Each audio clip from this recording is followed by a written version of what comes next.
அன்பார்ந்த தோழர்களே, கடந்த 24/7/2025 அன்று ஆவுடையார் கோவிலிலே தோழர்கள் கண்ணன், கார்த்திக் இருவரும் கொடூரமான முறையிலே படுகொலை செய்யப்பட்டார்கள். அந்த இருவரும் பட்டியல் சமூகத்தைச் சேர்ந்தவர்கள், பறையர் சமூகத்தைச் சேர்ந்தவர்கள். என்னுடைய தலைமையிலான சமூக சமத்துவ கூட்டமைப்பு என்ற அமைப்பிலே ஒருங்கிணைப்பாளர்களாக இருந்து கொண்டு அறந்தாங்கி சுற்றுவட்டார கிராமங்களிலே இளைஞர்களை அணிதிரட்ட என்னுடன் பயணித்தவர்கள். தோழர்களே, அவர்கள் இருவரும் படுகொலை செய்யப்பட்டு விட்டார்கள். ஆனால் ஏன் படுகொலை செய்யப்பட்டார்கள் என்பது வெளி உலகத்துக்கு தெரியவே தெரியாது, இதுவரையிலும் தெரியாது. நான் சொன்னால் மட்டுமே தெரியும். ஆனால் காவல்துறைக்கு எதனால் படுகொலை செய்யப்பட்டார்கள், யார் படுகொலை செய்தார்கள், யார் கூலிப்படையை அமைத்தார்கள் என்பது காவல்துறைக்கு தெல்ல தெளிவாக தெரியும். ஏனென்றால் காவல்துறையினுடைய ஒப்புதலோடு தான் அந்த படுகொலை நடந்திருக்கிறது. தோழர்களே, குறைந்தபட்சம் கூட மனசாட்சியே இல்லாத பல்வேறு இயக்கங்கள், குறைந்தபட்ச மனசாட்சி இல்லாத நபர்கள், ஊடகங்கள், காவல்துறைகள், அரசியல்வாதிகள் என ஒட்டுமொத்த நபர்களும் இந்த படுகொலையை செய்திருக்கிறார்கள். இந்த படுகொலையை யார் செய்தார்கள் என்பதை மறைத்திருக்கிறார்கள். சமீபத்திலே பல கொலைகள் தமிழ்நாட்டிலே நடந்திருக்கு, தினம் நடக்குது, பாக்குறீங்க. ஆனா ஒவ்வொரு கொலையிலையும் யார் கொலை செஞ்சாங்க அந்த கூலிப்படைகளை பத்திரிகையில வெளியிடுறாங்க, அவங்களுடைய போட்டோவை வெளியிடுறாங்க. எல்லா இதுலயுமே ஆம்ஸ்டாங், தலைவர் ஆம்ஸ்டாங் படுகொலையில கூட வெளியிட்டு இருக்காங்க, யாரு கொலை செஞ்சாங்க அந்த கொலை குற்றவாளிகளை வெளியிட்டு இருக்காங்க. ஆனா இந்த தோழர்கள் கண்ணன், கார்த்திக் படுகொலையில இதுவரையிலையும் அவர்களுடைய அந்த கூலிப்படையினருடைய கைது செய்யப்பட்ட நபர்களுடைய போட்டோக்களை வெளியிடவில்லை. காரணம் என்ன?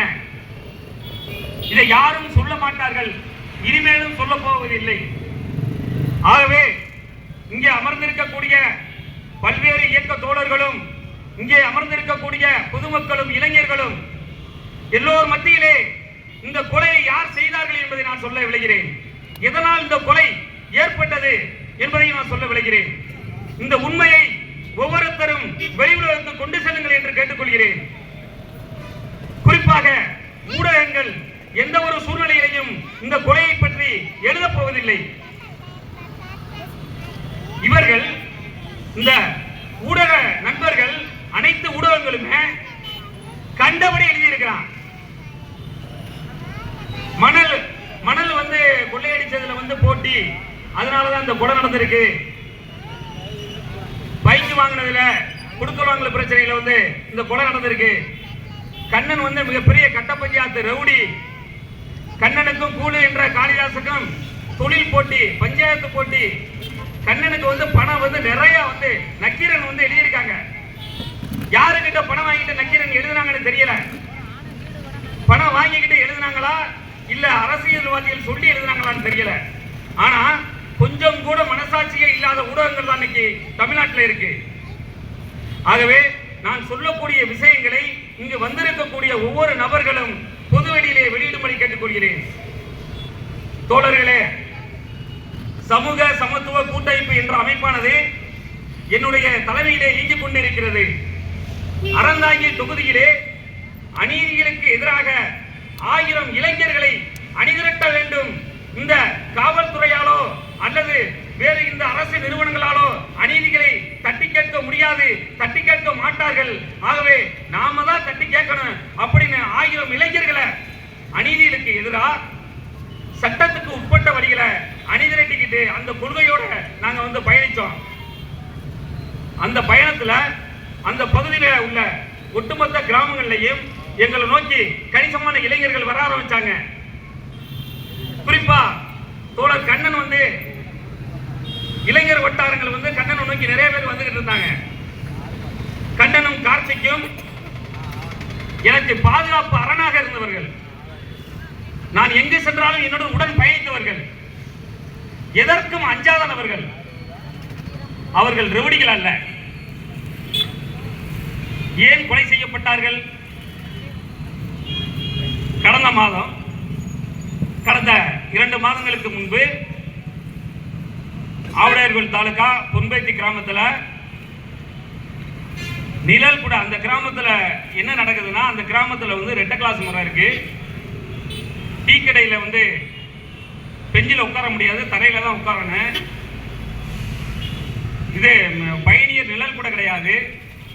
ஏன்னா இதுல எல்லாம் வந்து பயணியர் நிழல் கூட இருந்துச்சு அப்படின்னா அங்கே உள்ள கல்லர் சமூகத்தை சேர்ந்தவங்க முன்னாடி எல்லாரும் உட்கார்ந்துருவாங்க அப்படிங்கிறதுக்காண்டி அங்கே இந்த செட்டப்லாம் கிடையாது. சுதந்திரம் அடைஞ்சு 78 ஆண்டுகளாகி அந்த ஊர்ல இதான் நிலைமை. அது மட்டுமல்ல, அந்த ஊர்ல சுந்தராஜின்னு சொல்லிட்டு ஒரு பண்ணையாரு, அங்கே உள்ள நிலங்கள் எல்லாமே அந்த ஆளுக்கு தான் சொந்தம். அந்த ஊர்ல உள்ள கம்மா அந்த ஆளுக்கு தான் சொந்தம். அந்த உள்ள கோயில் குளம் எல்லாமே ஒட்டுமொத்தமா வந்து அவங்களுக்கு தான் சொந்தம். அப்படித்தான் ஆக்கி வச்சிருக்காங்க. அப்ப சுதந்திரம் அடைஞ்சு 78 ஆண்டுகள் ஆகியும் யாருமே கேள்வி கேட்காத நிலையில, இன்னைக்கு உள்ள விஞ்ஞான வளர்ச்சியில, இன்னைக்கு உள்ள தொழில்நுட்ப வளர்ச்சியில, இன்னைக்கு பட்டியல் சமூக இளைஞர்கள் படித்ததனுடைய விளைவாக அங்கே உள்ள நபர்கள் கேள்வி கேட்கிறாங்க. ஏன் நம்ம ஊர்ல இந்த மாதிரி எல்லாம் இருக்கு, ஏன் ஒரு நிழல் கூட கூட இல்லை அப்படின்னு சொல்லிட்டு ஜான் பீட்டர்னு சொல்லிட்டு தேவேந்திர குல வேளாளர் சமுதாயத்தை சேர்ந்த ஒரு நபர் கேள்வி கேட்கிறாரு. கிராம சபையில கேள்வி கேட்கிறாரு. அப்ப அவர் கேள்வி கேட்டதனுடைய விளைவாக விடுதலை சிறுத்தைகள் கட்சி அந்த பகுதியில் தீண்டாமை இருக்குன்னு சொல்லி போராடியதனுடைய விளைவாக அங்கே ஒரு நிழல் கூட வைக்கணும்னு முடிவு பண்றாங்க. அப்ப இந்த நிழல் கூடையை வந்து வைக்கவே கூடாது அப்படின்னு சொல்லிவிட்டு அந்த பொன்பேத்தி பஞ்சாயத்துல பாண்டிமனை கிராமத்துக்கு ஒரு நெற்களம் வந்து சாங்ஷன் ஆயிருக்கு. அந்த நெற்களத்தை என்ன பண்றான், இந்த நிழல் கூட அமைக்க போற இடத்துல வந்து போடுறான். இதை வந்து ஜான் பீட்டர்ங்கிறவர் போய் கேட்கிறாரு. அதை போய் கேட்டு வீடியோ எடுக்கிறாரு. அப்ப வீடியோ எடுத்த உடனே அந்த பொன்பேத்தில பெரிய கருப்பன் மகன் மருது என்ற மருதுவாடியங்கிறவன் அங்கே இருந்து வந்து இவர் அடிச்சு கழுத்துல துண்டை போட்டு இழுத்து பப்ளிக்ல புதுவெளியில எல்லாரும் பார்க்கிற மாதிரி அசிங்கப்படுத்தி ஒரு கடைக்கில கொண்டு விட்டு அடிக்கிறான். அடிச்சது மட்டுமல்ல, அடிச்சு விட்டு அவர் வீட்டுக்கு போற வழியில துப்பாக்கி எடுத்து கொண்டாந்து கார்ல கொண்டாந்து வச்சுக்கிட்டு உன்னை சுட்டு கொண்டு விடுவாண்டா, இத்தோட வந்து ஒளிஞ்சு போயிரு, இதுக்கு மேல நீ கேள்வி கேட்க கூடாது, கேள்வி கேட்டீங்கன்னா உன்னை சுட்டு கொண்டு விடுன்னு மிரட்டிட்டு போறான். அப்ப இது சம்பந்தமா திருப்புணவாசல் காவல் நிலையத்தில் ஒரு புகார் கொடுக்கிறோம்.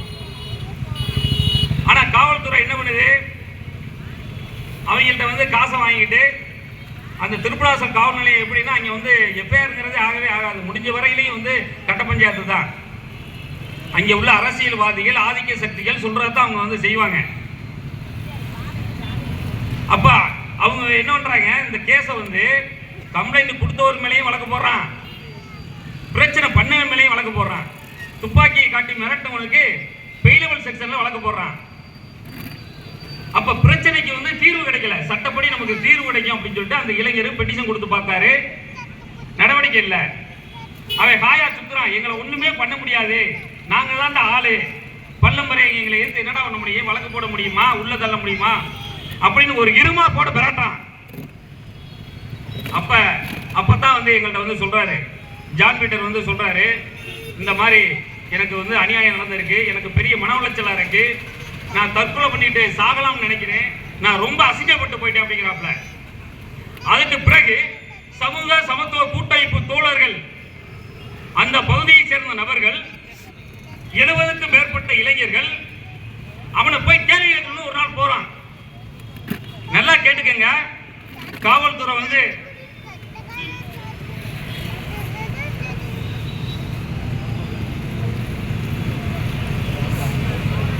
வந்து ஆவுடையார் காவல் நிலையத்துக்கு வந்து என்னை வந்து ரெவன்யூ லிஸ்ட்ல வச்சிருக்காங்க, கச்சஸ் ரெவன்யூ லிஸ்ட்ல வந்து வச்சிருக்காங்க. நாங்க ஒருத்தன் வந்து அடிச்சிருக்கான், துப்பாக்கியை காட்டி மிரட்டி இருக்கான், சட்டப்படி கேஸ் கொடுத்திருக்கோம், அந்த கேஸுக்கு நடவடிக்கை இல்லை. அப்ப குறைந்தபட்சம் அது அந்த ஏரியா பொன்பேத்தியில வந்து அது புதுசா நடக்கல, எங்கிட்ட பல முறை இந்த பிரச்சனை வந்திருக்கு. ஆனா யாருமே வந்து ஸ்ட்ராங்கா நிக்கல. காரணம் பயம். இந்த இரட்டை படுகொலை பண்ணாங்களே இந்த மாதிரி பண்ணிடுவாங்க அப்படிங்கிற பயம். அப்படி இருந்தும் நாங்க 70 பேருக்கு மேல வந்து திரண்டு போயும் நாங்க வன்முறை எதுவுமே பண்ணல. அவனை கடத்தரவுல கேள்வி கேட்கிறாங்க. பாதிக்கப்பட்ட இளைஞர் கேள்வி கேட்கிறாரு, வேற யாருமே கேள்வி கேட்கல. பாதிக்கப்பட்ட இளைஞர் கேள்வி கேட்கிறாரு. அவன் வந்து ஆளுகளை பார்த்தோன்னே பயப்படுறான், பயந்து வந்து வேஷ்டி உருவ ஓடுறான், பைக்கில் ஓடி போய் திரண்டு வீட்டுக்குள்ள வீட்டை பூட்டிட்டு கதவை சாத்திக்கிறான். கடத்தரவுல வந்து அத்தனை பேர் வேடிக்கை பார்க்கறாங்க. பொன்பேத்தி பகுதியில் அப்படி ஒரு சம்பவம் நடைபெற்றதே கிடையாது. அவங்களை நீ என்ன கேள்வி கேட்டு உயிரோட இருக்க முடியாது. ஆகையினால அவங்க இதுக்கு மேல இதை யாரா ஏற்பாடு பண்ணது, இவனை ஏற்பாடு பண்ணவனை இனிமே விடவே கூடாது, உயிரோட விடவே கூடாது அப்படின்ற மாதிரி ஒரு செட்டப்பை உருவாக்குறாங்க. நல்லா கேட்டுக்குங்க, அவனை போய் அடிக்கவே செய்யல. ஆனா காவல்துறை என்ன பண்ணுது, காசை வாங்கிட்டு கொலை முயற்சி வழக்கு போடுது. பட்டியல் சாதி மக்கள், தேவேந்திரகுல மக்கள், பறையர் சமூக மக்கள் மண்டை உடைபட்டு ஆஸ்பத்திரியில் படுத்துக்கிறதா கூட கொலை முயற்சி வழக்கு பதிவு செய்யறதுல காவல்துறை. ஆனா ஒரு சண்டையே நடக்கல, அவனுக்கு அவமானம் ஏற்பட்டு விட்டதான். உடனே வந்து காவல்துறை உளவு பிரிவுகள் எல்லோரும் சேர்ந்து என் மீது கொலை முயற்சி வழக்கு பதிவு செய்ய வேண்டும் என்பதற்காகவே, என் பெயரை சேர்க்க வேண்டும் என்பதற்காகவே திட்டமிட்டு காவல்துறை உதவியோட என் மேல கொலை முயற்சி வழக்கு பதிவு போடுறாங்க. பருத்திவியல் கிராமத்தை சேர்ந்த ஒரு 4 இளைஞர்கள் மேல வழக்கு போடுறாங்க. நாங்க சிறைக்கு போறோம். எதிர்த்தரப்பு மேல நல்லா கேட்டுக்கங்க, ஏற்கனவே நாங்க கொடுத்த பெட்டிஷன்ல துப்பாக்கி காட்டி மிரட்டும் சொல்ல பெட்டிஷன்ல வந்து வெயிலபிள் செக்ஷன்ல போட்டவன் எங்க மேல கொலை முயற்சி வழக்கு போட்டவனையே, சமூகத்துல பதட்டமா ஒரு சூழ்நிலை வந்தோடனே கலவரம் வந்துடும் அப்படிங்கிற ஒரு சூழல் வந்த பிறகு அந்த பழைய பெட்டிஷனை நாங்க கொடுத்த பெட்டிஷனை ஆர்டர் பண்ணி அப்போதைக்கு வந்து ஆம்சாட்டு போடுறான். அவ்வளவு பெரிய அயோக்கியத்தனத்தை காவல்துறை செஞ்சதுனாலதான் இந்த பிரச்சனை பெரிய அளவில் போச்சு. ஆனா என்ன பண்றான் காவல்துறை வந்து, பழனி வந்து இளைஞர்களை அணி திரட்டிக்கிட்டு ரெவல்யூஷன் பண்றதுனால தான் இந்த கொலை நடந்துச்சு. அப்ப அவன் மட்டும் சொல்லல, பல்வேறு இயக்கங்களை கையில் எடுத்துக்கிட்டு அரசியல்வாதிகள் மூலமாகவும் காவல்துறை மூலமாகவும் இந்த கொலையை பழனினாலதான் நடந்தது, பழனிதான் இந்த கொலைக்கு காரணம் என்ற திசை திருப்பும் வேலைகளையும் செய்து வருகிறார்கள். அதற்கு பல்வேறு இயக்கங்களும் துணை போய் இருக்கிறார்கள் என்பது வெட்கக்கேடான விஷயம்.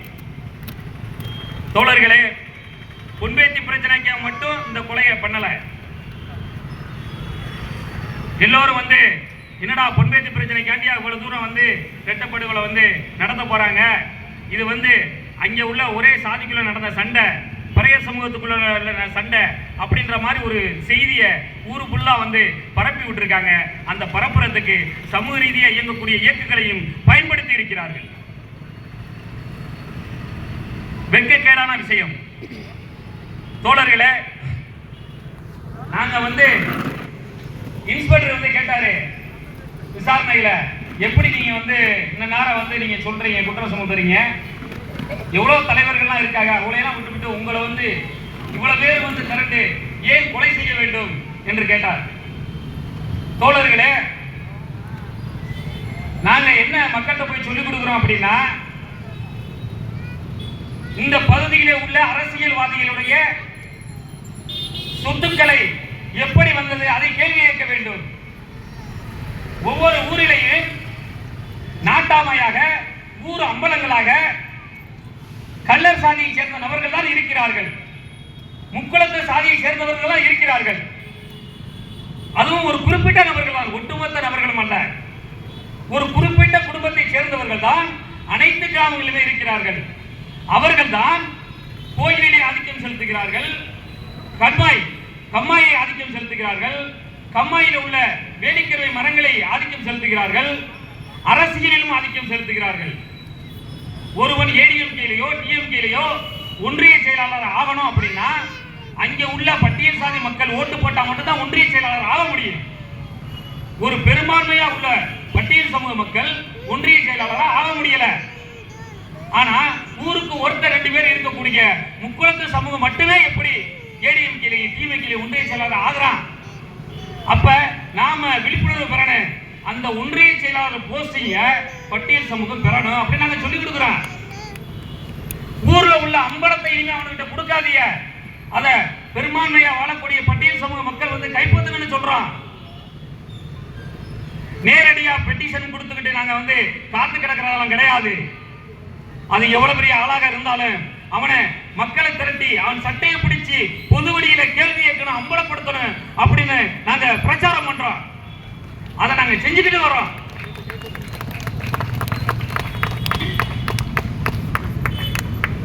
தோழர்களே, 4 வருடங்களுக்கு முன்பு ஆவுடையார்குடி தாலுகா அமரடக்கிலே குளத்திரான்பட்டி என்ற கிராமத்திலே மதன் என்ற இளைஞர் மீது மூர்த்தி என்பவன் கள்ளர் சமூகத்தைச் சேர்ந்தவன், அவன் குடித்துவிட்டு கும்மாளம் போடுவதற்காக ஒரு இளைஞனை, ஒரு பட்டியல் சமூக இளைஞனை அடித்து துவைத்து கடத்தி கொண்டு போய் அவன் வாயிலே ஒண்ணுக்கு அடித்திருக்கிறான். என்ன பண்ணலாம் சொல்லுங்க? கேஸ் கொடுத்து நடவடிக்கை இல்ல, அவன் கைது செய்யப்படவே இல்ல. வாயில ஒண்ணுக்கு அடிச்சவன் என்னதான் பண்ற சொல்லுங்க பாப்பா.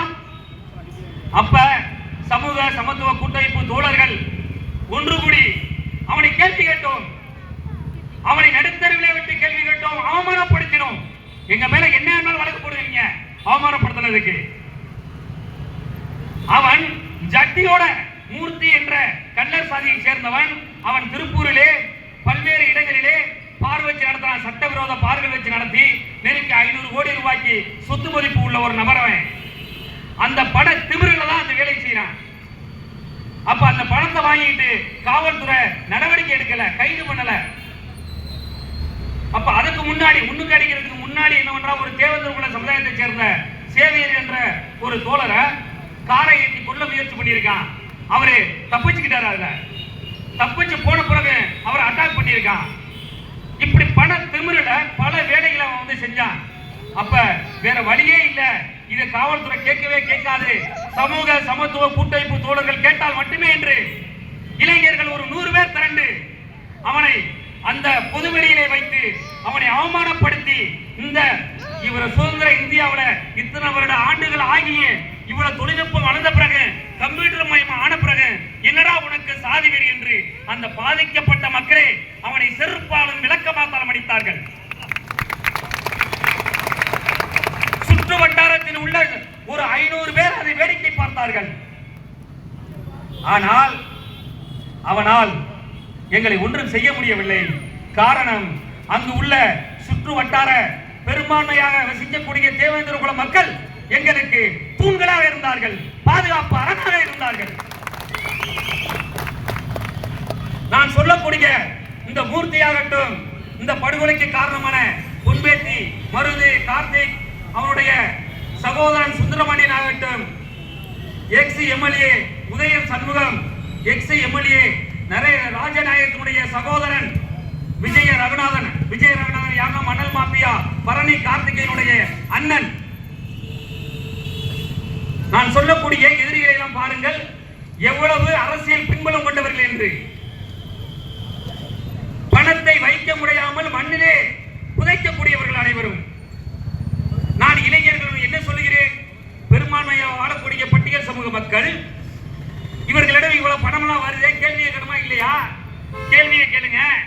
ரோட்ல வந்து விதவிதமா வந்து சொகுசுக்காரர்களை போறானே, மறிச்சு கேள்வி கேளுங்கன்னு நான் சொல்லிக் கொடுக்குறேன். இது தப்பா? நான் சொல்லிக் கொடுத்தா நான் ரெவடியா? காவல்துறை அதிகாரிகள் வந்து சொல்றாங்க, பழனி வந்து அடியாள் மாதிரி செயல்பட்டு இருக்காரு, அதனாலதான் அந்த கொலை நடந்திருக்குன்னு. உங்களுக்கு வெக்கமே இல்லையா? நீங்க காசு வாங்குறீங்க, நீங்க குடிப்பட்டானே. நான் சொல்றேன், என்ன வேணாலும் வழக்கு போடுங்க. மாசம் மாசம் சம்பளம் வாங்குறீங்க, உங்களுக்கு காசு பத்தல, எவனையாவது அடிக்க சொன்னா அடிக்கிறீங்க, காசை வாங்கிட்டு கொலை பண்றீங்க, காலு கையை ஒடிக்கிறீங்க. அப்ப நீங்க யாரு கூலிப்படதானே? சொல்லுங்க.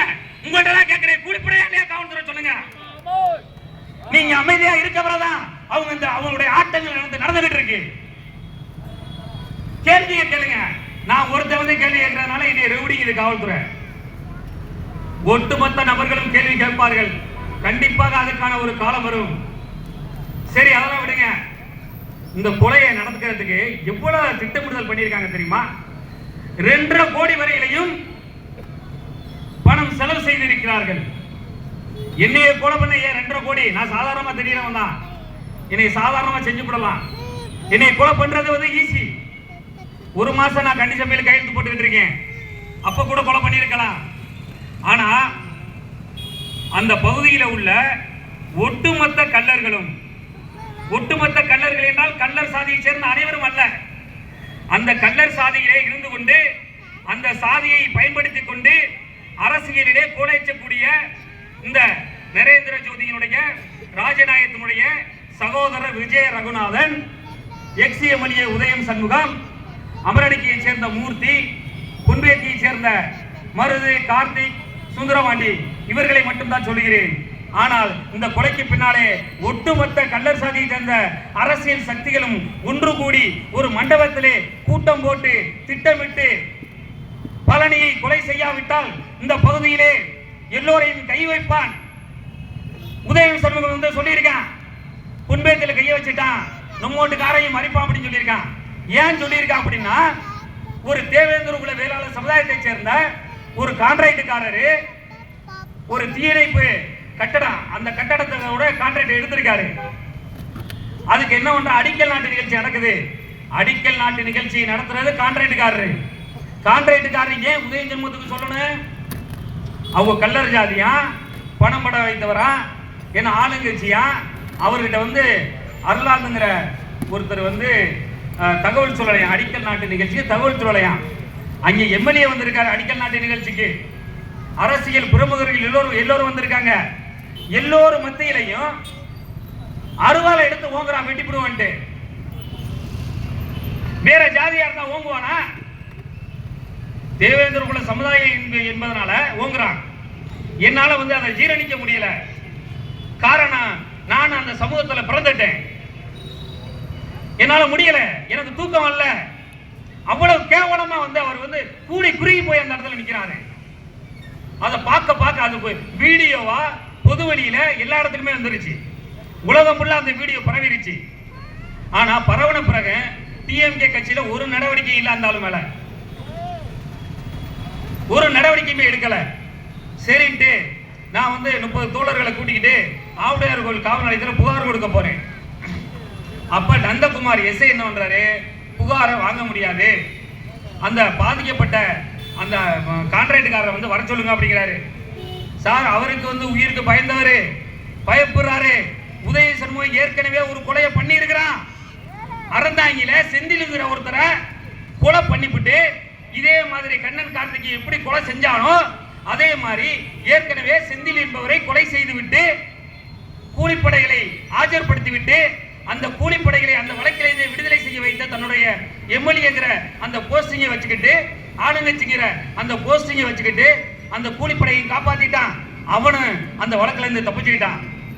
அந்த திமிருல மறுபடியும் அவன் கொலை செய்வான், அவன் மேல புகார் கொடுத்தா கொலை செய்வான் அப்படின்னு சொல்லிவிட்டு நான் வந்து அந்த புகாரை வந்து எடுத்துக்கங்க, அவங்க எல்லாரையும் கூப்பிட்டு விசாரிங்கன்னு சொல்றேன். அப்போதைக்கு இளையராஜா இன்ஸ்பெக்டர் அவர் என்ன சொல்றாரு, பெட்டிஷனை வாங்கிக்கங்கிறாரு. சரி, கொஞ்ச நேரம் நீங்க வெயிட் பண்ணுங்க, பெட்டிஷனை வந்து வாங்கிக்கிறோம் அப்படின்ற மாதிரி நந்தகுமார் எங்கள்ட்ட சொல்லி நாங்க வந்து வெளியில வெயிட் பண்றோம். அதுக்கு இடையில என்ன நடந்துச்சுன்னு தெரியல. அதுக்கு பிறகு ஒரு 10 நிமிஷம் வெயிட் பண்ண பிறகு நந்தகுமார் வந்து உதய சண்முகத்துக்கிட்ட போன் பண்ணி கேட்டாரா என்னங்கிறது தெரியல, பெட்டிஷனை வந்து வாங்க முடியாது அப்படின்ற மாதிரி சொல்றாரு. அப்ப நான் நந்தகுமார் எஸ்ஐட்ட சொல்றேன், ஏன் சார், நாங்க வந்து எங்க சமூகத்தை சேர்ந்த நபரை அருவாளை காட்டி ஒருத்தன் வந்து மிரட்டுறான், நான் இந்த வேலையை செஞ்சா என்னை சும்மா விட்டுருப்பீங்களா? என் மேல வழக்கு போட்டிருப்பீங்க, என் மேல ஆம்சாட்டு வழக்கு போட்டிருப்பீங்க, என்னை உள்ள தள்ளி இருப்பீங்க. அப்ப நீங்க காக்கி சட்டை போட்ட திமிருல நீங்க இந்த வேலையை செய்யறீங்க. நான் காக்கி சட்டையை நம்பி வந்தது தப்பு தான், ஆனா உதயம் சண்முகத்தினுடைய காரை நான் வழிமறிப்பேன், மன்னிப்பு கேட்காதவரை அவனை நான் விடமாட்டேன் என்று காவல் நிலையத்திலேயே சொன்னேன். காவல் நிலையத்திலேயே அதை நான் பதிவு பண்ணினேன்.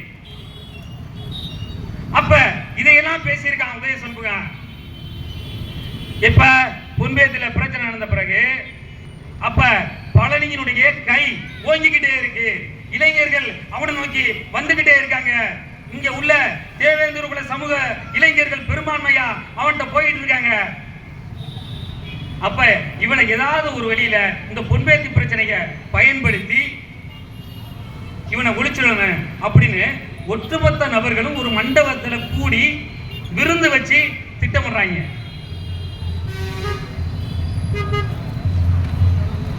திட்டமிட்ட நபர்கள் நான் கண்டிஷன் மேலே கையெழுத்து போடும் பொழுது என்னை வந்து கொலை பண்ணி இருக்கிறான். ஆனா எனக்கு இந்த விஷயங்கள்லாம் வந்து எனக்கு வந்து காதுக்கு வருது.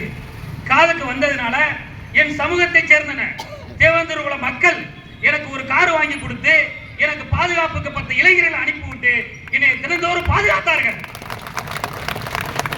அந்த பாதுகாத்ததனுடைய விளைவாக நான் படுகொலை செய்யப்படவில்லை. நான் பைக்கிலே போயிருந்தால் என்னை ஒரு விபத்தாக்கி என்னை கொலை செய்து இருப்பார்கள். ஏன் விபத்தாக ஆக்கி கொலை செய்ய வேண்டும் என்றால் இந்த விஷயங்களை நான் சொல்லக்கூடிய விஷயங்கள் எல்லாம் அங்கே பேசப்பட்ட விஷயங்கள், எதிரிகள் மத்தியிலே பேசப்பட்ட விஷயங்கள். ஆகையினால தான் நான் சொல்லிக் கொண்டிருக்கிறேன். அங்கே என்ன சொல்றான், அந்த பகுதியில அடர்த்தியா வாழக்கூடிய மக்கள் தேவேந்திர குல மக்கள். இந்த காரி பயிர்களுக்கு, இந்த உதய சமூகத்துக்கு, அந்த விஜயனுக்கு, இந்த அரசியல் பிரமுகர் எல்லோருக்குமே பாதுகாப்பு அந்த பகுதியில அடர்த்தியாக வாழக்கூடிய தேவேந்திர குல மக்கள் தான். அப்ப பழனியை கொலை செய்து விட்டால் தேவேந்திர குல மக்கள் எதிர்ப்பை சந்திக்க நேரிடும். ஆகையால் இவனை தியாகி ஆக்கக்கூடாது, இவனை ஆக்சிடென்ட் பண்ணி கொல்லணும் அல்லது ஏதாவது ஒரு வகையில திட்டமிட்டு வேற ஒரு பிரச்சனையை காரணம் காட்டி திசை திருப்பி இவனை படுகொலை பண்ணணும் அப்படின்னு முடிவு பண்றாங்க. அப்படி முடிவு பண்ண பிறகுதான் எங்க கூட இருக்கக்கூடிய பல்வேறு தோழமை இயக்கங்களை விலை கொடுத்து வாங்குறான். எங்க கூட இருக்கக்கூடிய மாற்று சமூகத்தை சேர்ந்த நபரை விலை கொடுத்து வாங்குறான். நெருக்கி 100 நபர்கள் உளவு பார்க்கறதுக்கு மட்டும் 100 நபர்களை நியமிச்சிருக்கான். ஆவுடையார் கோவில்ல காமராஜர் நகர்ல மட்டும் கஞ்சா குடிக்கக்கூடிய ரெவுடி போயிடுக, பொறுக்கி போயிடுக 20 நபர்கள் இருக்கான். அந்த 20 நபர்களுமே இந்த கொலைக்கு உடந்தையா இருந்திருக்கான். இன்னும் சொல்ல போனா முழுக்க முழுக்க காவல்துறைக்கு நான் பெரிய தலைவலியா இருக்கிறேன் அப்படின்ட்டு பழனியை தானே கொலை பண்ண போறாங்க. அதனால கொல்லட்டும், அதனால நம்ம வேடிக்கை பார்ப்போம்னு சொல்லிட்டு காவல்துறைக்கு தெரிஞ்சே வேடிக்கை பார்த்து கொண்டு இருக்கிறார்கள். அது மட்டுமல்ல, பழனி ஒரு பல்லர் சாதியை சேர்ந்தவன். பழனி கூட எப்படி பழைய சமூகத்தை சேர்ந்த கண்ணனும் கார்த்திக்கும் போகலாம். கண்ணன் கார்த்திக் மிகப்பெரிய மாவீரர்கள். தன் முன்னால் 5 பேர் 10 பேர் நின்றாலும் நின்று அடிக்கக்கூடிய மாவீரங்க 2 பேரும். என்னுடைய அலுவலகத்திலே சந்தேகப்படும்படியாக ஒரு நபர் மேலே மாடியிலே ஏறினாலும் உடனே ஓடோடி வரக்கூடிய நபர்கள். என்ன மாமா, என்ன பிரச்சனை என்று கேட்கக்கூடிய நபர்கள். அப்ப என்னைய வந்து கொலை செய்யறதுக்கு, வேவு பார்க்கறதுக்கு ஆளுகளை நியமிக்கிறாங்க. நான் பாதுகாப்பா இருக்கிற காரணத்தினால, நான் எங்கே இருக்கிறேன் ஏது இருக்கிறேன்னு தெரியாத காரணத்தினால என்னை கண்டுபிடிக்க முடியல. வேற வழி இல்லாம கண்ணன் கார்த்திக்க படுகொலை செய்ய திட்டமிடுறாங்க. அந்த திட்டமிடுவதற்கு என்னுடன் ஏற்கனவே நண்பர்களாக இருந்த நண்பர்கள் அனைவரும் உடந்தையாக இருந்திருக்கிறார்கள். நான் அவருடைய பெயரை இங்கே சொல்ல விரும்பவில்லை. ஏன் விரும்பவில்லை என்றால், காவல்துறை நான் யாரையெல்லாம் சந்தேகப்படுகிறோனோ அவர்களிடத்திலே இந்த தகவலை சொல்லி உஷாராகி விடுகிறார்கள். இந்த காவல்துறை இந்த குற்றவாளிகளை கண்டுபிடிக்கவே மாட்டார்கள். என்னை 1 மாதம் 2 மாதம் என்னை வெளியிலே நடமாட வைத்து விட்டால் உதய சமூகத்துக்கு இந்த கொலையிலே பங்கு இருக்கிறது என்பதை நான் ஆதாரப்பூர்வமாக நிரூபித்து விடுவேன். விஜயனுக்கு இந்த கொலையிலே பங்கு இருக்கிறது என ஆதாரப்பூர்வமாக நான் நிரூபித்து விடுவேன்.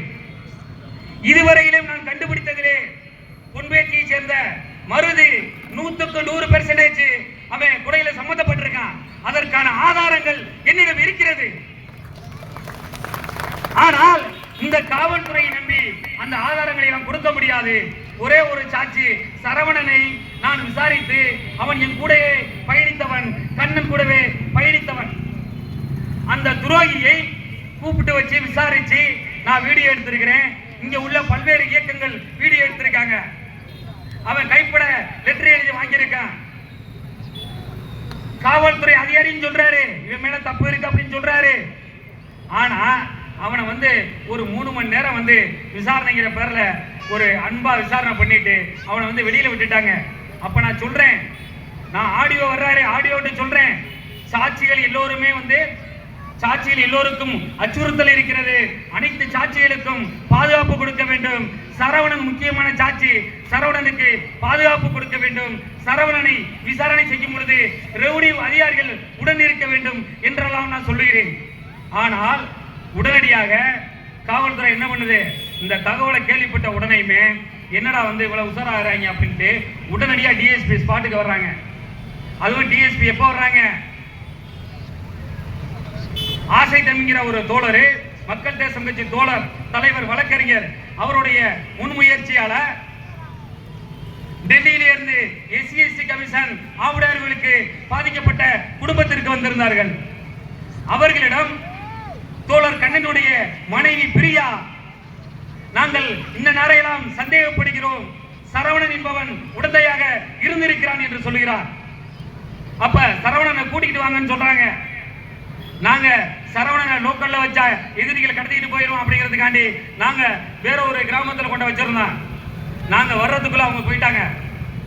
அப்ப எஸ்சி கமிஷன் வந்துட்டு போன பிறகுதான் போலீஸ் அன்னைக்கு தான் வருது. போலீஸ் எஸ்பி அன்னைக்கு தான் வர்றாரு, ஐஜி அன்னைக்கு தான் வர்றாரு, கலெக்டர் அன்னைக்கு தான் வர்றாரு, மாவட்ட ஆட்சியர் அன்னைக்கு தான் வர்றாங்க. அது வரையிலேயே இந்த மக்களை மனிதர்களாக கூட இந்த எஸ்பியோ ஐஜியோ கலெக்டரோ எவனும் மதிக்கல. இதையெல்லாம் பட்டியல் சமூக மக்கள் புரிந்து கொள்ள வேண்டும். தயவு கூர்ந்து இந்த கூட்டம் முடியும் வரை அமைதியாக இருந்து அனைவரும் என்ன சொல்கிறார்கள் என்று கேளுங்கள்.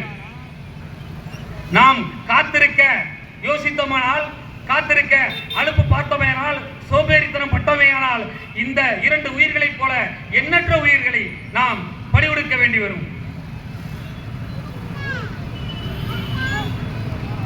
இப்ப சரவணன் எங்க தெரியுமா இருக்கான்? போலீஸ் ரொம்ப அன்பா விசாரிச்சு அவனை விட்டாங்க.